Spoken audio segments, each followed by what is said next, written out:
Joining me now from New York is Tess Ingram, a spokeswoman for UNICEF, the UN agency protecting the rights of children. As you can see in that report, obviously dire conditions for children and infants in Gaza. Can you give us a sense of what the situation is currently like, and particularly in and around Rafah? Certainly can. I was in Rafah about this time last month and spent a lot of time with the families that have been recently displaced to that area. The conditions there are beyond belief. People are living in makeshift shelters made of tarpaulins and blankets. It's winter in Gaza, so it's very cold. People don't have enough warm clothes or protection to shelter them from the wet and cold weather. And the food and water is so scarce that people are barely getting enough to eat, and they're having to resort to drinking unsafe water, which is making them sick. And so diseases are on the rise. In terms of food, the mums that I spoke to were just so worried about being able to get food for their children, the quantity of the food, but also quality. They want to make sure that their kids are getting the nutrients that they need to grow up healthy. And at the moment, we're just not seeing that in Gaza.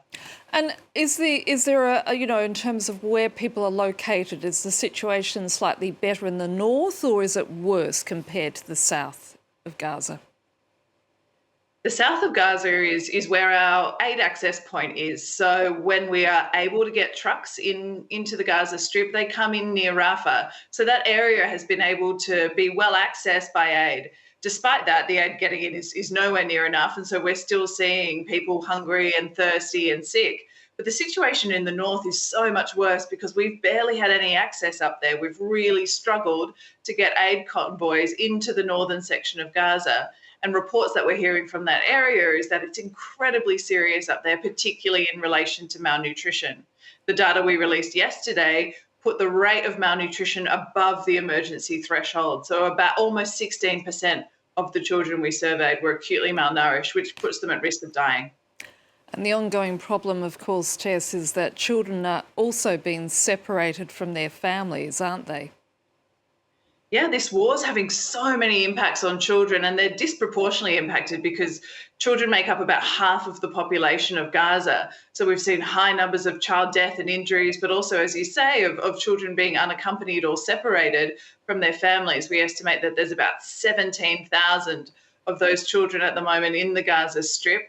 And I can only imagine, having been there and seen for myself, how terrifying it would be to be a child alone at the moment in Gaza. And we're talking, in some instances, very young children who have been separated because of the loss of their parents or the chaos of the war. So it's very serious, and UNICEF is on the ground doing what we can to provide food and water, but also try and reconnect these children with family. Given the circumstances, I'm curious to know just how much can UNICEF workers on the ground actually do, given that so much of Gaza is now rubble, and the ability to move from one area to another, especially as the war continues in and around them. I mean, it must make their work incredibly difficult. It's so difficult. We face enormous challenges in terms of security and the safety of UNICEF staff, but also in terms of access and logistical things like not having enough trucks or fuel to try and get around. Telecommunications are always blacking out, so it's really difficult for us to communicate with each other or, say, with a hospital that we're bringing medicine to. But despite this, we actually are managing to deliver supplies. We're bringing in water, winter clothing, tarpaulins, all sorts of things, providing services as well in regards to nutrition and child protection. But it's really just not enough. And so that's why we've been calling for months now for a humanitarian ceasefire so that we can do our jobs properly and bring some respite to the children of Gaza.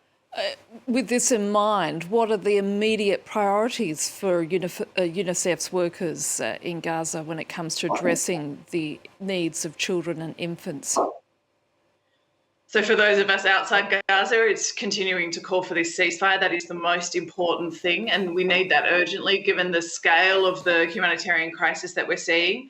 For colleagues inside Gaza, I know that they're focusing at the moment on safe water. We're really trying to get the water desalination plants up and running again, providing fuel and generators and other important equipment to keep them going, because if we can have better safe water and sanitation services, that helps obviously in terms of the clean water situation for drinking and cooking and cleaning, but also in terms of sanitation and disease prevention. So that's something we're really trying to get on top of at the moment, as well as, of course, providing nutrition supplies to respond to this emerging malnutrition crisis. Tess Ingram from UNICEF, thank you so much again for your time.